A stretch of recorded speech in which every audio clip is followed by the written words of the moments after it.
La isla misteriosa, de Julio Verne. Parte 3. El secreto de la isla. Capítulo 7. Buscan a Ayrton y hieren a Harbert. Al grito de Harbert, Pencroff, dejando caer el arma, se lanzó hacia él. ¡Lo han matado! ¡Hijo mío, Harbert! ¡Lo han matado! Cyrus Smith y Gédéon Spilett se precipitaron también a donde estaba Harbert, y el periodista examinó si el corazón del pobre joven latía aún. «Vive», dijo. «Pero hay que trasladarlo. ¿Al Palacio de Granito? Es imposible», contestó el ingeniero. «A la dehesa, entonces», exclamó Pencroff. «Un instante», dijo Cyrus Smith, y se lanzó hacia la izquierda, dando vuelta al recinto. Se vio ante un bandido que, apuntándole, disparó y le atravesó el sombrero con una bala.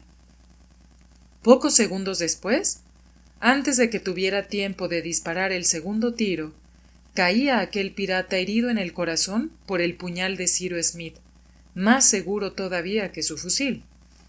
Entretanto, Gédéon Spilett y el marino se levantaron sobre las estacas de la empalizada, saltaron el recinto, derribando los puntales que mantenían la puerta interiormente.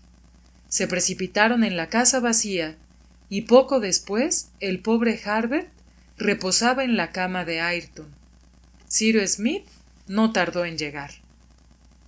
Al ver a Harbert desmayado, el dolor del marino fue terrible. Sollozaba, lloraba y quería romperse la cabeza contra la pared. Ni el ingeniero ni el periodista lograban calmarlo. La emoción lo sofocaba también y no podía hablar. Sin embargo, hicieron cuanto estaba en su mano para disputar a la muerte al pobre joven que agonizaba a su vista. Gédéon Spilett, cuya vida estaba llena de tantas aventuras, poseía algunos conocimientos prácticos de medicina general. Sabía un poco de todo, y en muchas circunstancias había tenido necesidad de curar heridas producidas por alma blanca o por arma de fuego. Procedió, ayudado de Cyrus Smith, a dar a Harbert el socorro que reclamaba su estado. Lo primero que sorprendió al periodista fue el sopor general que consumía las fuerzas de Harbert. Sopor debido, sin duda, bien a la hemorragia, bien a la conmoción, si la bala había dado en algún hueso con bastante fuerza para determinar una violenta sacudida. Harbert estaba muy pálido, y su pulso era tan débil que Gédéon Spilett lo sentía a largos intervalos, como si hubiera estado a punto de detenerse. Al mismo tiempo, había una insensibilidad casi completa y un desmayo absoluto, síntomas todos muy graves.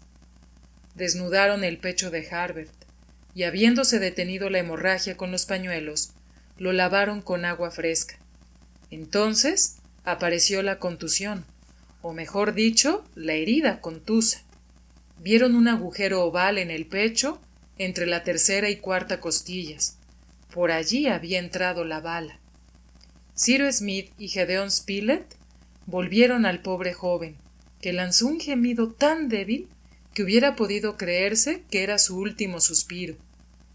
Otra herida contusa ensangrentaba la espalda de Harbert, de la cual se escapó inmediatamente la bala que le había herido. «Dios sea loado», dijo el periodista. «La bala no ha quedado en el cuerpo, y no tendremos necesidad, por lo tanto, de extraerla». «Pero, ¿y el corazón?», preguntó Cyrus Smith. «El corazón no ha sido tocado, porque de lo contrario el pobre Harbert habría muerto». «¡Muerto!», exclamó Pencroff, dando un grito. El marino no había oído más que las últimas palabras del periodista. «No, Pencroff», dijo Cyrus Smith, «no está muerto. Su pulso late todavía, y ha lanzado un gemido, pero por el interés mismo de nuestro hijo, cállese. Necesitamos serenidad. No nos la haga perder, amigo». Pencroff guardó silencio, pero reaccionó. y su rostro se inundó de lágrimas. Entretanto, Gedeón Spilett trataba de reunir sus recuerdos médicos para proceder con método. Según lo que había observado, no era dudoso para él que la bala había entrado por el pecho y salido por la espalda. Pero, ¿qué estragos había causado a su paso? ¿Qué órganos vitales había tocado? Habría costado trabajo a un cirujano de profesión decirlo en aquel momento, con mayor razón al periodista. Este, sin embargo, sabía una cosa, que se necesitaba, ante todo, evitar la estrangulación inflamatoria de las partes lesionadas, para combatir después la inflamación local y fiebre, que resultarían de la herida mortal tal vez. Ahora bien, ¿qué tópicos? ¿Qué antiflogísticos debían emplearse? ¿Por qué medios evitar la inflamación? En todo caso, lo que importaba era hacer la cura de las dos heridas sin tardar. No creyó necesario Gedeón Spilett excitar la salida de la sangre, lavándolas con agua tibia y comprimiendo los labios. La hemorragia había sido muy abundante, y Harbert estaba demasiado debilitado por la pérdida de sangre. Creyó, pues, que debía contentarse con lavar las dos heridas con agua fría. Harbert estaba echado sobre el lado izquierdo, y en esta posición fue mantenido. «Es preciso que no se mueva», dijo Gedeón Spilett. «Está en la posición más favorable para que las heridas de la espalda y del pecho puedan supurar con facilidad. Necesita un reposo absoluto». «¿Qué? ¿No podremos trasladarlo al Palacio de Granito?», preguntó el marino. «No, Pencroff», contestó el periodista. «¡Maldición!», exclamó el marino, levantando los puños hacia el cielo. «¡Pencroff!», dijo Cyrus Smith. Gedeón Spilett volvió a examinar al joven herido con atención. Harbert continuaba tan espantosamente pálido que el periodista se turbó. «Ciro», dijo, «yo no soy médico. Me encuentro en una perplejidad terrible. Debe ayudarme con sus consejos y su experiencia». «Cálmese, amigo», dijo el ingeniero estrechándole la mano. «Juzgue con serenidad. Piense solo que debemos salvar a Harbert». Estas palabras devolvieron a Gedeón Spilett el dominio sobre sí mismo, que había perdido en un instante de desaliento, al considerar la responsabilidad que pesaba sobre él. Se sentó junto a la cama, mientras Cyrus Smith permaneció de pie junto a él. Pencroff había desgarrado su camisa y maquinalmente hacía hilas. Gedeón Spilett explicó a Cyrus Smith que ante todo creía deber detener la hemorragia, pero no cerrar las dos heridas ni provocar su cicatrización inmediata, porque había habido perforación interior y era necesario no dejar que la supuración se acumulase en el pecho. Cyrus Smith aprobó este parecer y decidió que se hiciera la cura de las dos heridas sin tratar de cerrarlas por una coaptación inmediata. Por fortuna las heridas no presentaban un aspecto que requiriese operación para mantener los labios separados. Y ahora, ¿poseían los colonos un agente eficaz para obrar contra la inflamación que iba a sobrevenir? Sí, tenían uno, porque la naturaleza lo ha prodigado generosamente. Tenían el agua fría, es decir, el sedativo más poderoso que puede usarse contra la inflamación de las heridas, el agente terapéutico más eficaz en los casos graves y que está adoptado por todos los médicos. El agua fría tiene también la ventaja de proporcionar a la herida un reposo absoluto y de evitar una curación prematura, ventaja considerable, porque la experiencia ha demostrado que el contacto del aire es funesto durante los primeros días. Cyrus Smith y Gedeón Spilett razonaban así con su simple buen sentido, y obraron como lo habría hecho el mejor cirujano. Se aplicaron compresas de tela sobre las dos heridas del pobre Harbert, y se tuvo cuidado de tenerlas constantemente empapadas en agua fría. El marino había encendido fuego en la chimenea de la habitación, que no carecía de las cosas más necesarias para la vida. Había azúcar de arce y plantas medicinales, las mismas que el joven había recogido a orillas del lago Grant, que permitieron hacer algunas tisanas refrigerantes, que Harbert tomó sin darse cuenta de nada. Su fiebre era muy alta, y todo el día y toda la noche pasaron así, sin que recobrara el conocimiento. La vida de Harbert estaba pendiente de un hilo, y aquel hilo podía romperse en un instante. A la mañana siguiente, 12 de noviembre, Cyrus Smith y sus compañeros recobraron alguna esperanza. Harbert había vuelto de su largo sopor. Abrió los ojos, conoció a Cyrus Smith, al periodista y a Pencroff, y pronunció 2 o 3 palabras. No sabía lo que había pasado. Se lo dijeron, y Gédéon Spilett le suplicó que guardara reposo absoluto, diciéndole que su vida no corría peligro y que sus heridas cicatrizarían en pocos días. Por lo demás, Harbert casi no sentía dolor, y el agua fría con que las bañaban incesantemente impedía la inflamación de las heridas. La supuración se establecía de un modo regular. La fiebre no tendía a aumentarse, y se podía esperar que la cobarde agresión no tendría consecuencias funestas. Pencroff sintió ensancharse su corazón poco a poco. Era una hermana de la caridad, una madre junto al lecho de su hijo. Harbert se aletargó de nuevo, pero esta vez el sueño parecía mejor. «Repítame que tiene esperanza, señor Spilett», dijo Pencroff. «Repítame que se salvará Harbert». «Sí, lo salvaremos», dijo el periodista. «La herida es grave, y quizá la bala ha atravesado el pulmón, pero la perforación de este órgano no es mortal». «Dios le oiga», exclamó Pencroff. Como es de suponer, en el espacio de 24 horas que hacía que estaban los colonos en la dehesa, no habían tenido más pensamiento que el de cuidar a Harbert. No habían pensado en el peligro que podía amenazarlos, si volvían los presidiarios, ni en las precauciones que deberían tomarse para el futuro. Pero aquel día, mientras Pencroff velaba junto al lecho del enfermo, Cyrus Smith y el periodista hablaron de lo que convenía hacer. Comenzaron por recorrer la dehesa, y no encontraron vestigios de Ayrton. ¿Se habían apoderado de este desgraciado sus antiguos cómplices? ¿Le habían sorprendido en la dehesa? ¿Había luchado y sucumbido en la lucha? Esta última hipótesis era la más probable. Gédéon Spilett, en el momento en que trepaba por la empalizada, había visto a uno de los bandidos huir por el contrafuerte sur del monte Franklin, y hacia el cual Top se había precipitado. Era uno de los que iban en la canoa que se había estrellado contra las rocas en la desembocadura de la Merced.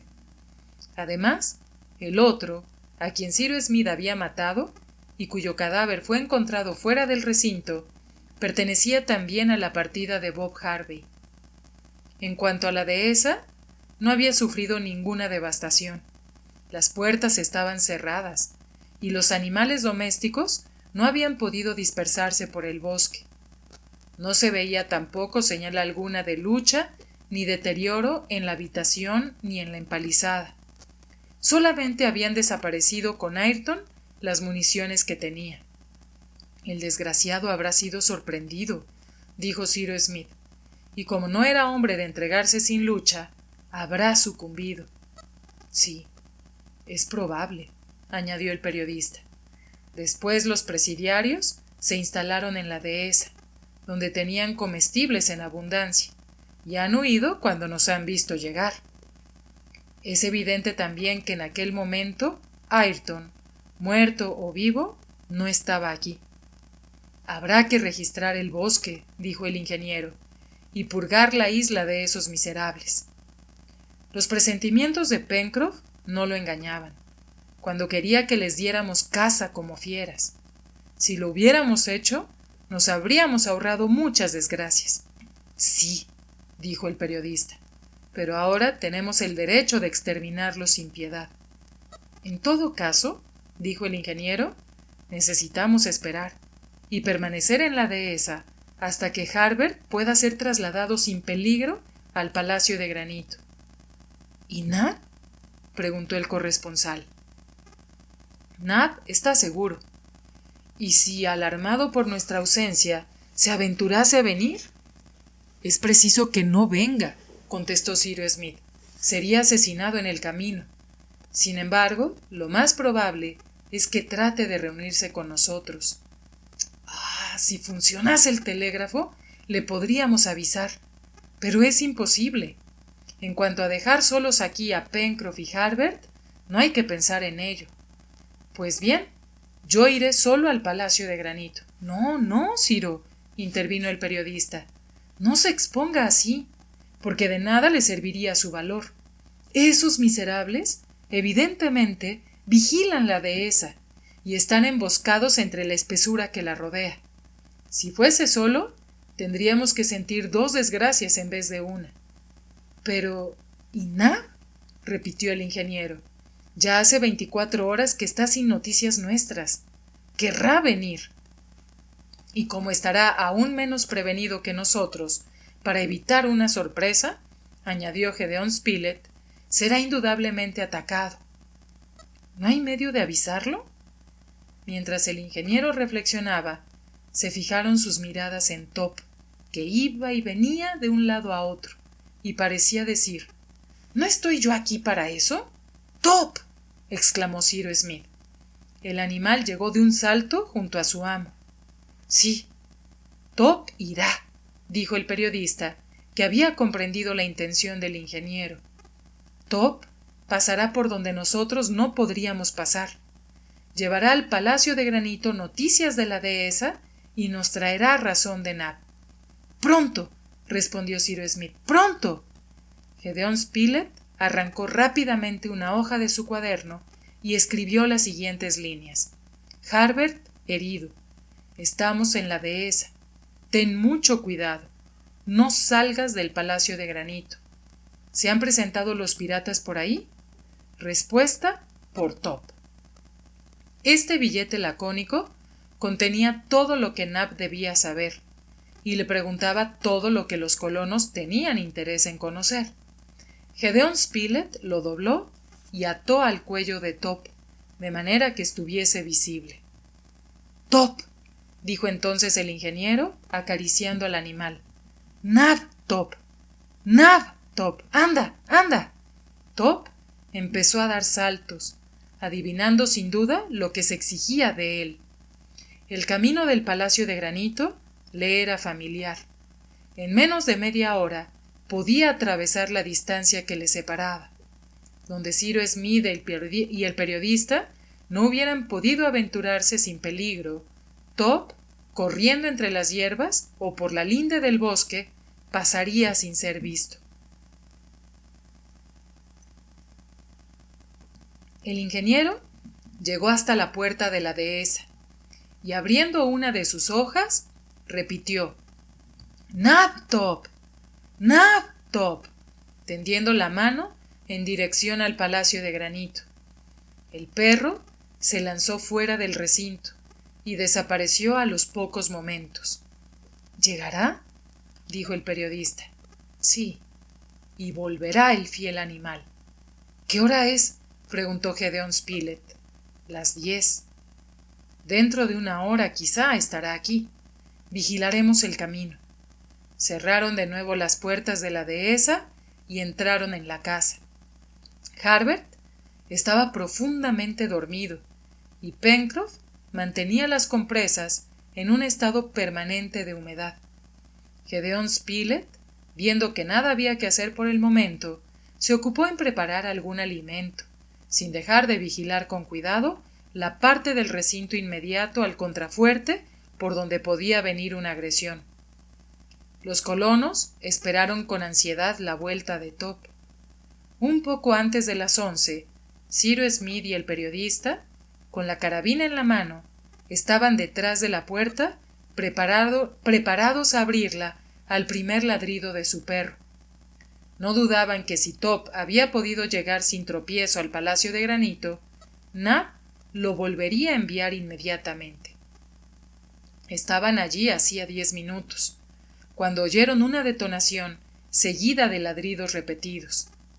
El ingeniero abrió la puerta y, viendo todavía un resto de humo a 100 pasos en el bosque, disparó en aquella dirección.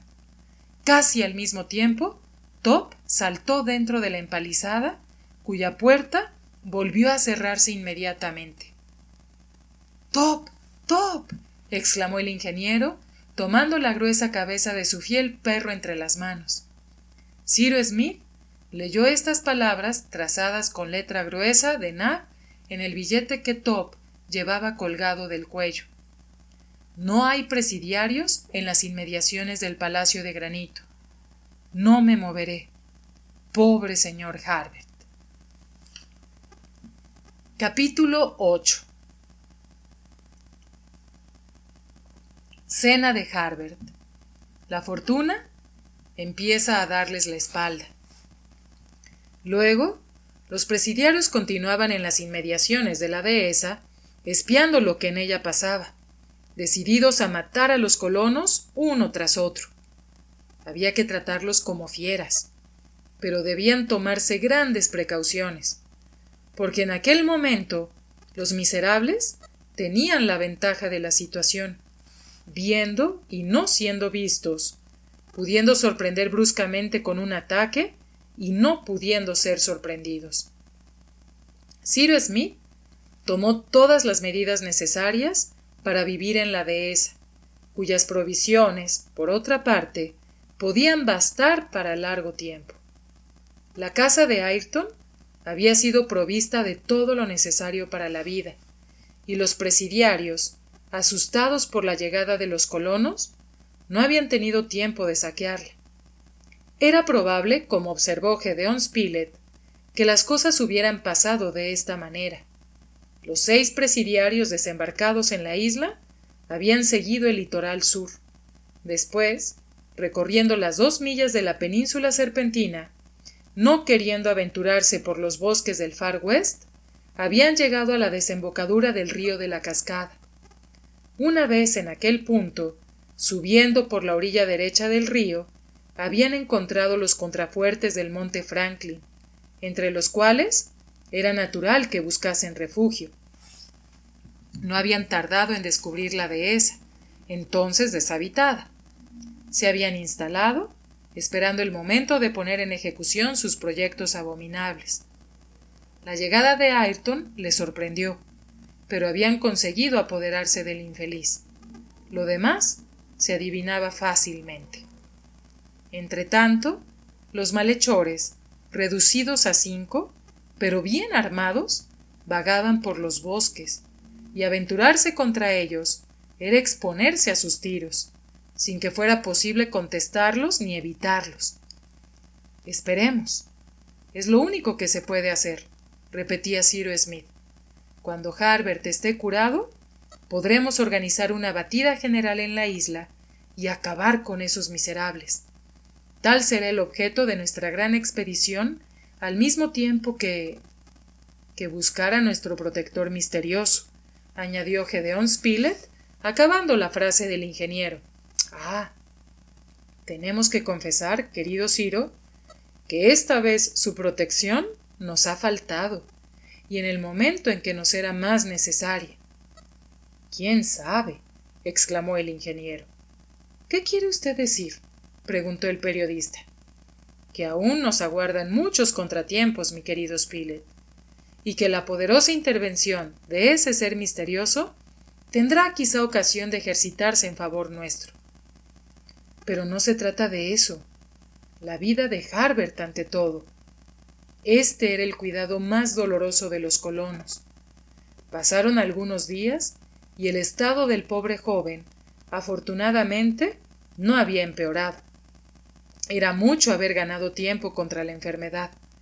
El agua fría siempre mantenida a la temperatura conveniente, había impedido la inflamación de las heridas, y el periodista llegó a creer que aquel agua, un poco sulfurosa, lo cual se explicaba por la proximidad del volcán, tenía una acción más directa sobre la cicatrización.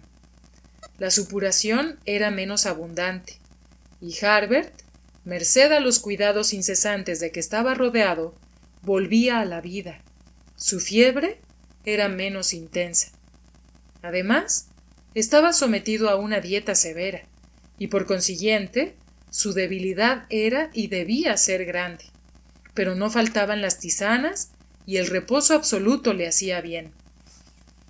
Cyrus Smith, Gedeon Spilett y Pencroff se habían hecho muy hábiles para curar al joven herido.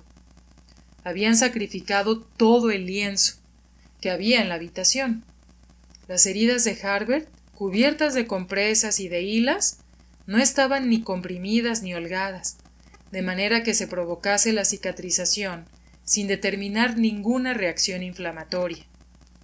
El periodista hacía las curas con cuidado, sabiendo cuán importante era esto y repitiendo a sus compañeros lo que reconocen espontáneamente la mayor parte de los médicos, a saber, que es más raro ver una cura bien hecha que una operación bien practicada. Al cabo de 10 días, el 22 de noviembre, Harbert mejoraba a ojos vistas y había comenzado a tomar algún alimento. Volvían los colores a las mejillas y miraba sonriéndose a sus enfermeros. Hablaba un poco, a pesar de los esfuerzos de Pencroff, que charlaba sin cesar para impedirle tomar la palabra, y le contaba las historias más inverosímiles. Harbert le había preguntado por Ayrton, porque le extrañaba no verlo allí, y pensaba que debería estar en la dehesa, pero el marino, que no quería afligirlo, se había contentado con responder que Ayrton había marchado al Palacio de Granito para defenderlo con Nab. Ah, decía, esos piratas son unos caballeros que no tienen derecho a ninguna consideración de nuestra parte. Y el señor Smith, que confiaba en atraerlos con buenos sentimientos. Yo les enviaré un buen sentimiento, pero será con una bala de grueso calibre. ¿Y no se les ha vuelto a ver?, preguntó Harbert. No, hijo mío, contestó el marino, pero los encontraremos. Cuando estés curado, veremos si esos cobardes, que hieren por detrás, se atreven a atacarnos cara a cara. Estoy todavía muy débil, mi pobre Pencroff. Bah, las fuerzas volverán poco a poco. ¿Qué es una bala a través del pecho? Una friolera. Yo he tenido algunas, y no por eso me siento menos fuerte. Las cosas parecían tomar buen cariz, y desde el momento en que no se había presentado ninguna complicación, la curación de Harbert podía considerarse como asegurada. Pero ¿cuál hubiera sido la situación de los colonos si su estado se hubiera agravado? Si, por ejemplo, se hubiera quedado la bala en el cuerpo o hubieran tenido que amputar al joven el brazo o la pierna. No, dijo más de una vez Gedeon Spilett, nunca pensé sin temblar en una eventualidad semejante. Y sin embargo, si hubiera sido preciso operarlo, dijo un día Cyrus Smith, creo que no hubiera usted vacilado. No, Ciro, repuso Gedeon Spilett, pero bendito sea Dios que no nos ha enviado ese duro trance.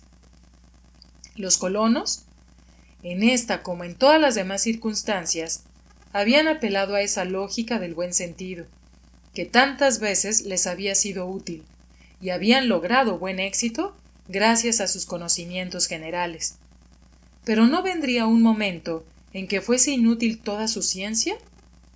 Estaban solos en aquella isla, y los hombres se completan en la soledad, y son necesarios los unos a los otros. Cyrus Smith lo sabía perfectamente, y algunas veces se preguntaba si no vendrían circunstancias que les fuera imposible dominar.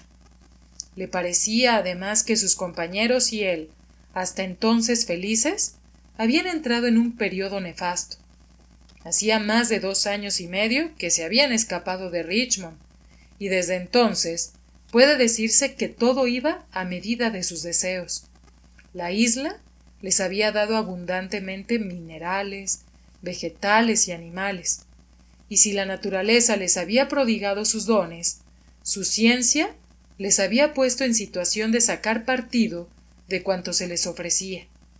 El bienestar de la colonia era, por decir así, completo. Además, en ciertas circunstancias, había acudido en su socorro una influencia inexplicable. Pero todo esto debía tener su término. En una palabra, Cyrus Smith creía observar que la fortuna iba a volverse contra ellos. El buque corsario se había presentado en las aguas de la isla, y sí, los piratas habían sido destruidos, digámoslo así, milagrosamente. 6 de ellos, por lo menos, se habían librado de la catástrofe, desembarcando en la isla, y los 5 que sobrevivían estaban allí, siendo casi imposible agarrarlos. Ayrton, sin duda, había sido asesinado por aquellos miserables, que poseían armas de fuego, y habían herido a Harbert casi mortalmente. ¿Eran los primeros golpes que la fortuna contraria descargaba contra los colonos? Esta era la pregunta que se hacían interiormente Cyrus Smith. Era lo que se repetía con frecuencia el periodista, pareciéndole también que la intervención, tan extraña como eficaz, que tanto les había servido hasta entonces, se apartaba de ellos. Aquel ser misterioso, cualquiera que fuese, cuya existencia no podían negar, ¿había abandonado la isla? ¿Había sucumbido? A estas preguntas no era posible dar respuesta, pero no hay que suponer que Cyrus Smith y sus compañeros, porque hablasen de esas cosas, estuviesen desesperados. Lejos de eso, miraban la situación cara a cara, analizaban las probabilidades favorables y contrarias, se preparaban a todo evento y se erguían con firmeza ante el porvenir.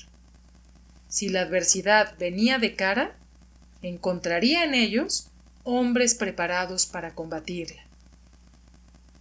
Capítulo 9. Nab se pone en contacto con ellos y abandonan la dehesa. La convalecencia del joven enfermo marchaba regularmente, y sólo deseaban que su estado permitiese trasladarlo al Palacio de Granito. Por bien amueblada y provista que estuviese la habitación de la dehesa, no podían encontrar allí la comodidad ni la salubridad de la morada granítica. Además, no ofrecía la misma seguridad, y sus huéspedes, a pesar de su vigilancia, continuaban bajo la amenaza de algún lazo de los presidiarios. Por el contrario, en el Palacio de Granito, en medio de aquel asilo inaccesible e inexpugnable, nada tenían que temer, y forzosamente había de frustrarse cualquier tentativa que se hiciera contra sus personas. Esperaban impacientes la hora en que Harbert pudiese ser trasladado sin temor por su herida, y estaban decididos a hacerlo, por difíciles que fueran las comunicaciones a través del bosque del jacamar. No tenían noticias de Nab, pero no alarmaba a los colonos, porque el valiente negro, atrincherado en las profundidades del Palacio de Granito, no era probable que se dejase sorprender. No le habían enviado otra vez a Top, porque había parecido inútil exponer al fiel perro a un tiro que hubiera privado a los colonos de su auxiliar más útil. Esperaban, pero deseaban ardientemente verse reunidos en el Palacio de Granito.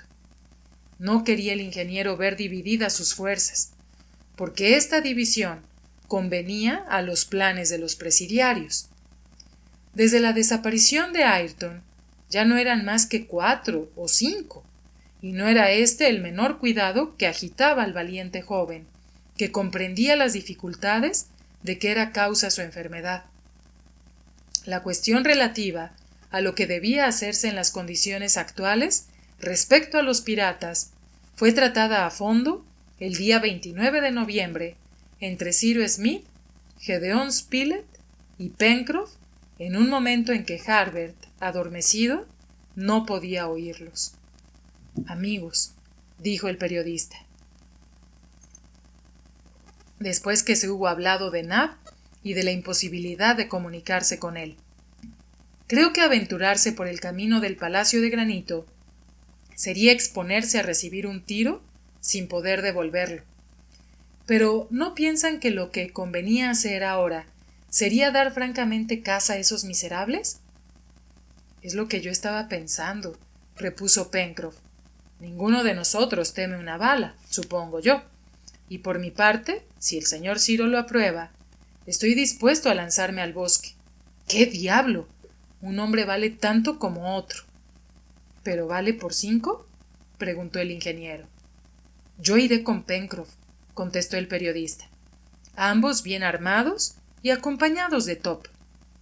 «Queridos Spilett y Pencroff», dijo Cyrus Smith, «razonemos fríamente. Si los malhechores estuviesen ocultos en algún rincón de la isla y ese sitio nos fuese conocido, si no se tratase más que de atacarlos, comprendería lo que proponen. Pero por el contrario, lo que hay que temer es que tengan la seguridad de ser ellos los que hagan la primera descarga». Señor Ciro», exclamó Pencroff, «una bala no siempre llega al sitio donde se la envía». «La que ha herido a Harbert no se ha extraviado, Pencroff», dijo el ingeniero. «Por otra parte, observe que, si los dos nos dejan, yo estaré solo para defenderlo. ¿Responden ustedes de que los presidiarios no les vean abandonarlo y les dejen meterse en el bosque para atacarnos durante su ausencia, sabiendo que aquí no hay más que un hombre y un niño herido?» «Tiene usted razón, señor Ciro», dijo Pencroff, cuyo pecho rebosaba de sorda cólera. «Tiene usted razón. Harán todo lo posible para recobrar la dehesa, sabiendo que tiene provisiones abundantes. ¡Ah! Si estuviéramos en el Palacio de Granito». «Si estuviéramos en el Palacio de Granito», repuso el ingeniero, «la situación sería muy diferente. Allí no temería dejar a Harbert con uno de nosotros, y los tres irían a registrar los bosques de la isla. Pero estamos en la dehesa, y conviene permanecer aquí hasta el momento en que todos juntos podamos abandonar este sitio». No había nada que responder a los razonamientos de Cyrus Smith. Sus compañeros lo comprendieron perfectamente. «Si tuviéramos siquiera a Ayrton», dijo Cyrus Smith. «Pobre hombre. Su vuelta a la vida social ha sido de corta duración». «¿Cree que ha muerto?», añadió Pencroff en tono singular. «¿Cree Pencroff que esos tunantes le habrán perdonado?», preguntó Gedeón Spilett. «Igual han llegado a pactar». «¿Cómo?». «Podría suponer que Ayrton, al encontrar a sus antiguos cómplices, olvidando lo que nos debe...». «¿Quién sabe?», exclamó el marino, que no aventuraba sin vacilar aquella desagradable suposición. «Pencroff», dijo Cyrus Smith, tomando el brazo del marino, «ha tenido usted un mal pensamiento, y me dolería que persistiese en su postura. Yo respondo de la fidelidad de Ayrton». «Y yo también», añadió vivamente el periodista. «Sí, señor Ciro, he hecho mal», repuso Pencroff. «Ha sido un mal pensamiento que se me ha ocurrido. Pero, ¿qué quiere usted? No estoy en mí. No soy dueño de mis pensamientos. Este confinamiento en la dehesa se me hace insoportable, y jamás me he encontrado tan excitado como lo estoy en este instante». «Paciencia, Pencroff», dijo el ingeniero. «¿Dentro de cuánto tiempo, mi querido Spilett, cree que Harbert podrá ser trasladado al Palacio de Granito?» «Es difícil, Ciro», contestó el periodista, «porque una imprudencia podría traer consecuencias funestas. Pero, en fin, la convalecencia marcha regularmente, y de aquí a 8 días, si ha recobrado las fuerzas, veremos». ¡8 días! Esto aplazaba la vuelta al Palacio de Granito hasta los primeros días de diciembre. La primavera ya llevaba 2 meses. El tiempo era bueno y el calor empezaba a dejarse sentir con fuerza. Los bosques de la isla estaban poblados de hojas y se acercaba el momento de hacer la recolección acostumbrada. La vuelta, pues, a la meseta de la Gran Vista debería ser seguida de grandes tareas agrícolas, que sólo se interrumpirían para ejecutar la expedición proyectada a la isla. Se comprende bien cuán perjudicial debía ser su secuestro a los colonos, pero se veían obligados a someterse a la necesidad, y no lo hacían sin impaciencia. 1 o 2 veces el periodista se aventuró por el camino y dio la vuelta a la empalizada. Top lo acompañaba, y Gedeón Spilett, con la carabina armada, marchaba dispuesto a todo. No tuvo ningún mal encuentro, ni vio ninguna huella sospechosa. El perro le habría advertido del peligro, y cuando Top no ladraba, podía decirse que nada había que temer, o al menos en aquel momento, y que los presidiarios estaban ocupados en otra parte de la isla. Sin embargo, en su segunda salida, el 27 de noviembre, habiéndose aventurado por el bosque durante 1/4 de milla, hacia el sur de la montaña, observó que Top olfateaba alguna cosa. El perro no llevaba su marcha indiferente. Iba y venía, registrando entre las hierbas y las malezas, como si su olfato le hubiese revelado algún objeto sospechoso. Gedeón Spilett siguió a Top, lo animó, lo excitó con la voz, sin dejar de espiar con la vista los alrededores, teniendo la carabina apoyada en el hombro y aprovechándose del abrigo de los árboles para cubrirse. No era probable que Top hubiese encontrado la pista de un hombre, porque en tal caso lo habría anunciado por los ladridos medio contenidos y una especie de cólera sorda. Cuando no hacía más que gruñir, el peligro no era inmediato, ni siquiera próximo. Así pasaron 5 minutos.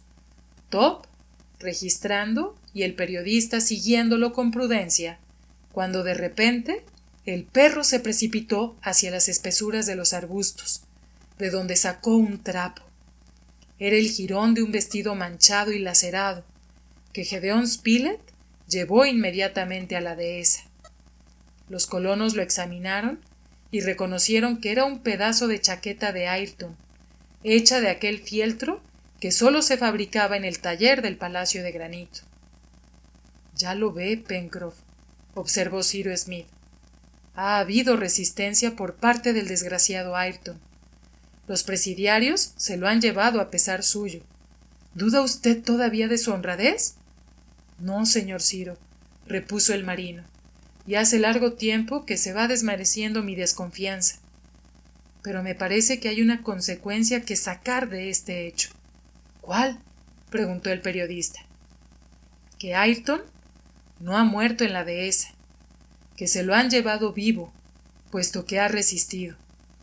Ahora bien, quizá vive todavía». «En efecto, eso es posible», repuso el ingeniero, que se quedó pensativo. Los compañeros de Ayrton podían abrigar todavía una esperanza. Al principio habían podido creer que Ayrton, sorprendido en la dehesa, había muerto a consecuencia de alguna bala como la que había herido a Harbert. Pero si los presidiarios no le habían dado muerte inmediata, si lo habían llevado a alguna otra parte de la isla, ¿no podía admitirse que fuese todavía su prisionero? Quizá alguno de ellos había reconocido en Ayrton a su antiguo compañero de Australia, al Ben Joyce, jefe de los presidiarios fugados, y no habrían concebido la esperanza de que se les uniese. Les habría sido tan útil si hubiesen podido lograr que hiciera traición a los colonos. El incidente fue, pues, favorablemente interpretado en la dehesa, y no pareció imposible encontrar todavía vivo a Ayrton. Este, por su parte, si estaba prisionero, haría sin duda esfuerzos para librarse de las manos de los bandidos, y a su tiempo sería un poderoso auxiliar para los colonos. En todo caso, observó Gedeón Spilett, si por fortuna Ayrton logra salvarse, irá directamente al Palacio de Granito, pues no conoce el atentado de Harbert. Por consiguiente, no puede creer que estamos confinados en la dehesa. ¡Ah! Yo quisiera que estuviese en el Palacio de Granito, exclamó Pencroff, y nosotros también, porque al fin, si esa canalla no puede intentar nada contra nuestra casa, al menos puede saquear la meseta, las plantaciones y el corral. Pencroff se había hecho un verdadero labrador, aficionado de todo corazón a sus cosechas, pero debe decirse que Harbert estaba más impaciente que ninguno por volver al Palacio de Granito, porque sabía cuán necesaria era allí la presencia de los colonos, y era él quien los detenía en la dehesa. Esta era la única idea que ocupaba su imaginación, abandonar la dehesa. Creía poder soportar el camino, y aseguraba que recobraría la fuerza mucho más pronto en su cuarto con el aire y la vista al mar. Muchas veces instó a Gedeón Spilett para que dispusiera la partida, pero éste, temiendo con razón que las heridas del joven mal cicatrizadas volverían a abrirse en el camino, no quería dar la orden de marchar. Sin embargo, ocurrió un incidente que obligó a Cyrus Smith y a sus dos amigos a acceder a los deseos del joven, y Dios sabe los remordimientos y dolores que pudo causarles esta determinación. Cyrus Smith, Pencroff y Gedeón Spilett tomaron los fusiles y, dispuestos a disparar, salieron de casa. Top, que había corrido hasta el pie de la empalizada, saltaba y ladraba, pero era de contento y no de rabia. ¡Alguien viene! ¡Sí! Y no es un enemigo. ¿Será Nab o Ayrton? Apenas se habían cambiado estas palabras entre el ingeniero y sus dos compañeros, cuando un cuerpo saltaba por encima de la empalizada y caía en el recinto de la dehesa. Era Jup, el propio maese Jup, al cual Top hizo una acogida de verdadero amigo. —¡Jup! —exclamó Pencroff. —Nab nos lo envía —dijo el periodista. Entonces, repuso el ingeniero, debe traer algún papel consigo. Pencroff se precipitó hacia el orangután. Si Nab había tenido alguna noticia importante que dar a su amo, no podía emplear un mensajero más seguro ni más rápido que pudiera pasar por sitios donde no habrían podido aventurarse los colonos ni el mismo Top. Cyrus Smith no se había engañado. Del cuello de Jup pendía un saquito, y en él un billete escrito de mano de Nab. Júzguese la desesperación de Cyrus Smith y de sus compañeros cuando leyeron estas palabras. Viernes, a las 6 de la mañana, meseta invadida por los presidiarios. Nab. Se miraron sin pronunciar una palabra y entraron en la casa. ¿Qué debían hacer? Los presidiarios en la meseta de la Gran Vista significaba el desastre, la devastación, la ruina. El muchacho, al ver entrar al ingeniero, al periodista y a Pencroff, comprendió que la situación se había agravado, y cuando divisó a Jup, no dudó de que amenazase una desgracia al Palacio de Granito. Señor Ciro, dijo, marchemos. Me encuentro en estado de soportar el traslado. Quiero irme. Gedeón Spilett se acercó a Harbert y, después de haberle examinado, dijo, marchemos. Pronto se resolvió la cuestión de si debía trasladarse a Harbert en unas parihuelas o en el carricoche que había llevado a Ayrton a la dehesa. Las parihuelas habrían tenido movimientos suaves para el herido, pero necesitaban 2 portadores, es decir, que faltarían 2 fusiles para la defensa, si ocurría un ataque en el camino. Por el contrario, empleando el carricoche, quedarían todos los brazos disponibles. No era imposible poner en él colchones, sobre los cuales descansaría Harbert, y avanzando con precaución, se le evitaría todo choque violento. Llevaron el carricoche. Pencroff enganchó el onagro.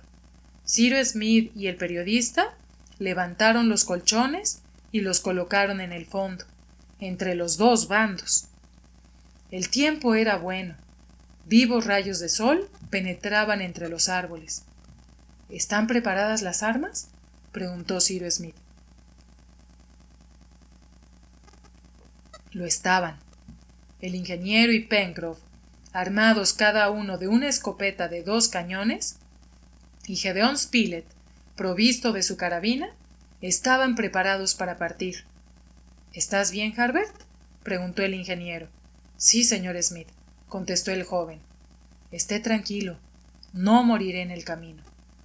Hablando se veía, sin embargo, que el pobre joven apelaba a toda su energía y que por un esfuerzo supremo de voluntad contenía, digámoslo así, sus fuerzas. El ingeniero sintió que se le oprimía el corazón dolorosamente y estuvo a punto de no dar la señal de la partida, pero detenerse habría sido desesperar a Harbert y matarlo quizá. «En marcha», dijo Cyrus Smith. Abrió la puerta de la empalizada y Jup y Top, que sabían callar oportunamente, se precipitaron adelante. El carro salió. Se cerró de nuevo la puerta y el onagro, dirigido por Pencroff, se adelantó a paso lento. Ciertamente habría valido más tomar un camino distinto del que iba directamente de la dehesa al Palacio de Granito, pero el carricoche se habría movido con dificultad bajo la espesura del bosque, por lo que tuvieron que seguir aquel camino, aunque debía ser ya conocido por los presidiarios. Cyrus Smith y Gédéon Spilett marchaban a cada lado del carro, preparados para responder a todo ataque. Sin embargo, no era probable que los malhechores hubiesen abandonado todavía la meseta de la Gran Vista, porque la nota de Nab había sido escrita y enviada en el momento en que aquellos se habían presentado. Ahora bien, aquella nota tenía la fecha de las 6 de la mañana, y el ágil Jup, acostumbrado a ir frecuentemente a la dehesa, apenas había tardado 3/4 de hora en atravesar las 5 millas que lo separaban del Palacio de Granito. El camino debía estar seguro en aquel momento, y si había que andar a tiros, no sería verosímilmente hasta las inmediaciones del Palacio de Granito. Sin embargo, los colonos iban en guardia. Top y Jup, armado de su garrote, ya adelante, ya registrando el bosque a los lados del camino, no anunciaban ningún peligro. El carricoche adelantaba lentamente bajo la dirección de Pencroff. Habían salido de la dehesa a las 6:30. 1 hora después, habían andado 5 millas, sin que hubiese ocurrido ningún incidente. El camino estaba desierto, como toda aquella parte del bosque del jacamar que se extendía entre el río de la Merced y el lago. La espesura parecía tan desierta como el día en que los colonos habían llegado a la isla. Se acercaban a la meseta. Faltaba 1 milla para divisar el puente del arroyo de la Glicerina. Cyrus Smith no dudaba que el puente estaría en su lugar, ya que si los presidiarios habían entrado por él, después de haber pasado una de las corrientes que cerraban el recinto, habrían tomado la precaución de bajarlo para asegurarse la retirada. Al fin, por entre los claros que dejaban los últimos árboles, los colonos vieron el horizonte del mar, pero el carricoche continuó su marcha, sin que ninguno de sus defensores pensara en abandonarlo. En aquel momento, Pencroff detuvo el onagro y con voz terrible exclamó: «¡Miserables!», y con la mano mostró una espesa humareda que daba vueltas por encima del molino, de los establos y de las construcciones del corral. Un hombre se movía en medio de aquellos humos. Era Nab. Sus compañeros dieron un grito. El negro los oyó y corrió hacia ellos. Los presidiarios habían abandonado la meseta hacía 1 hora, después de haberla devastado. ¿Y el señor Harbert?, preguntó Nab. Gedeón Spilett volvió en aquel momento al carricoche. Harbert se había desmayado.